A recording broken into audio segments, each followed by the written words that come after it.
नमस्कार शेतकरी बांधवांनो, अननोन फार्मर 1969 हे यूट्यूब चॅनलवर तुमचे पुन्हा एकदा स्वागत. मित्रांनो, आज तुम्ही वातावरण बघू शकता की साधारणतः एका 7-8 दिवसापासून असंच वातावरण आहे, ढगाळ. त्यामुळे आपल्याला माहिती आहे की कुठल्याही पिकामध्ये अळीचं प्रमाण वाढतं. आणि आपण जिथं आलेलो आहे हा आपला त्या तसं निंबापासून ते जिथपर्यंत तूर दिसते तिथून पुन्हा असा ह्या निंबापासून आणि इथं ह्या लिंबापर्यंत असा पूर्ण हा 3.5 एकराचा प्लॉट आहे. आणि त्याचे आपण अनेक व्हिडिओ लागवडीपासून तूर असो सोयाबीन असून टाकलेले आहे. त्यामध्ये पहिली फवारणी असो, कीटकनाशक असो, बुरशीनाशक असो की त्यामध्ये आपण तणनाशक असो, सगळे व्हिडिओ आपण टाकले होते.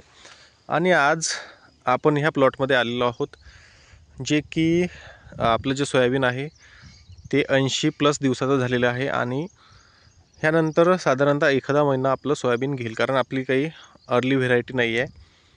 ईगल 335 एकच वाण आपण सगळ्या प्लॉटमध्ये टाकलेलं आहे. आपले असे 3 प्लॉट आहे आणि त्याच्यामध्ये सोयाबीन तूर एकंदरीत आहे.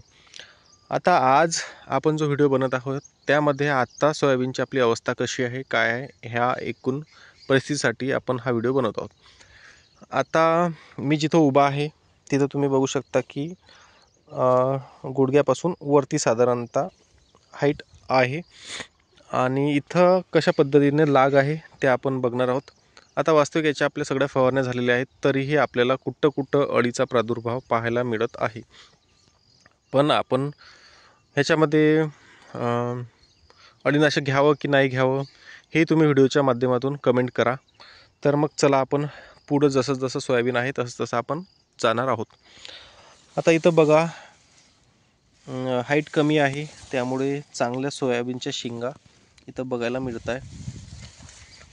पुन्हा इथं हाईट कमी आणि इथनं जसं आपण पुढे जाऊ तेव्हा समजेलच की हाईटचा किंवा जास्त वाढीचा काय प्रादुर्भाव आहे. इथं तरीही कंबर आपलं येतेच. त्यामुळे तुम्ही बघू शकता की शेंगांचं प्रमाण बरंचसं आहे. असं म्हणता येणार नाही की कुठं शेंगांचं प्रमाण कमी आहे किंवा काय आहे. आता खाली आपल्याला कुठं जे नुकसान झालेलं दिसतंय ते अळीच्या प्रादुर्भावामुळे बऱ्याच प्रमाणात अळी मधात पडली होती. हे तुम्हाला संपूर्ण वाण पानं खाल्लेली हे त्याचंच एक प्रादुर्भाव आपल्याला बघायला मिळतो.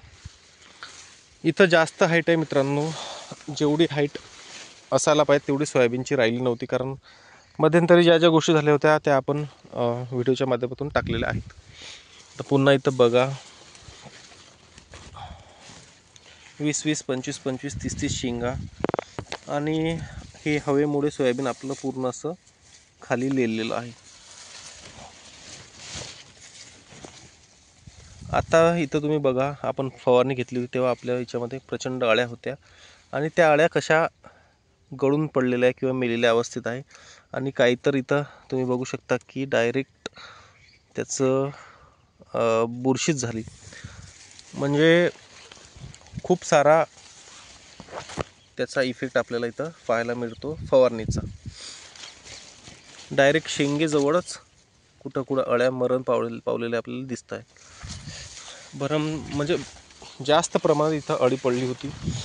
त्यामध्ये आपण कोराजन घेतलं होतं, त्याचा चांगला इफेक्ट आपल्याला इथं बघायला मिळत आहे. थोडाफार 10-1% त्याचा एवढा इफेक्ट झाला नाही, ते पण आपण व्हिडिओच्या माध्यमातून तुम्हाला दाखवण्याचा प्रयत्न केलेला आहे. तो सुद्धा तुम्ही व्हिडिओ बघून घ्या. पुन्हा आपण आतमध्ये जाऊ. इथं प्रचंड वाढ आहे, तिथं आपण उभे आहोत म्हणून इथं सोयाबीनचा लाग हा आपल्याला कमीच पाहायला मिळतो. बघा 20-20, 25-25, 30-30 शेंगा. आणि जिथं आपण बाहेर जातो तिथं चांगल्या पद्धतीने आपलं सोयाबीन आहे की त्याचे एका झाडाला 150-150, 200 शेंगा आहेत. पुन्हा आपण आतमध्ये शिरण्याचा प्रयत्न करत आहोत. इथं जास्त वाढ आहे. अळ्यांचं मी तुम्हाला दाखवलं की ऑन दी स्पॉट त्या अळ्या मेलेल्या आपल्याला इथं आढळत आहे. जसं आपण खाली जाऊ तसं समजेलच की आता बघा साधारणतः 25-30 आहे.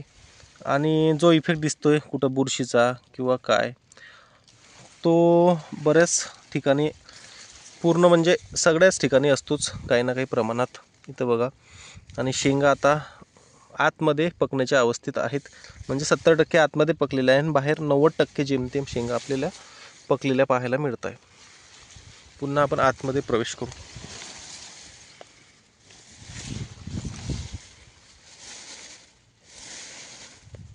इथं बघा, चांगल्या पद्धतीने शेंगांचा लाग इथं आपल्याला आढळून येते. तर इथं प्रचंड हाईट आहे. आता बऱ्याच शेतकऱ्यांना प्रश्न पडतो की आमच्याही शेतामध्ये खूप हाईट झाली, आता काय करणार. आता त्याला इलाज नाही आहे. थोडंफार उत्पन्न कमी जास्त होईल, परंतु जास्तही निराश होऊन काही फायदा नाही आहे. जर बघितलं तर तुम्ही बघा आता की इथं बघा की भरलेल्या अवस्थेत आहे, म्हणजे 70% सोयाबीन भरलेलं आहे. काही क्वचित आता ह्या 15 दिवसामध्ये आपलं सोयाबीन बाकीचं भरून जाईल. आता एकंदरीत जिथे हाईट जास्त आहे तिथं आपण आलेलो आहोत. सोयाबीनमध्ये चालतासुद्धा येत नाही अशी अवस्था आहे, परंतु जिथं हाईट कमी आहे तिथं पण आपण जाण्याचा प्रयत्न करणार आहेत. तुम्ही बघू शकता शेंगांचं प्रमाण. जिथं हाईट भरपूर आहे तिथं हे शेंगांचं प्रमाण आहे. बघा, असंच करत आपण आता बाहेर निघणार आहोत, जिथे हाईट कमी असणार आहे. आता इथं हाईट कमी आहे, पुरत कुठंतरी जास्त आहे, कुठं कमी आहे, तो असा थोडाफार इम्पॅक्ट आपल्याला बघायला मिळतो. तर आता आपण हाईट जिथं कमी आहे तिकडे जाणार आहोत. इथं बघा, छानपैकी म्हणजे याची वाढ चांगल्या पद्धतीने होईल. पुन्हा असं आपण आता खाली जाणार आहोत. तुरीचं जर म्हटलं तर तूर पण चांगली आपली सेट आहे. तुरीचे आपलं विविध व्हिडिओ आपण त्याच्या माध्यमातून टाकलेले आहेत. पुन्हा इकडे बघू की जिथं कमी हाईट आहे मित्रांनो, आता हे दुसऱ्या क्वालिटीचं वाण आहे, परंतु त्याच्या शेजारी ईगल 335 तुम्ही बघा की त्यालाही चांगल्या पद्धतीने शेंगा आहेत. म्हणजे गुडघ्यापर्यंतची हाईट आहे तीच चांगली हाईट आहे असं आपण समजू शकू. बघा, इथं गुडघ्यापर्यंत हाईट आहे, खालनं एकदम बुडापासनं शेंगा आहेत आणि त्याचा लागसुद्धा चांगल्या पद्धतीने आहे. असं काहीसं व्हिडिओच्या माध्यमातून तुमच्या समोर मांडण्याचा प्रयत्न केला आहे.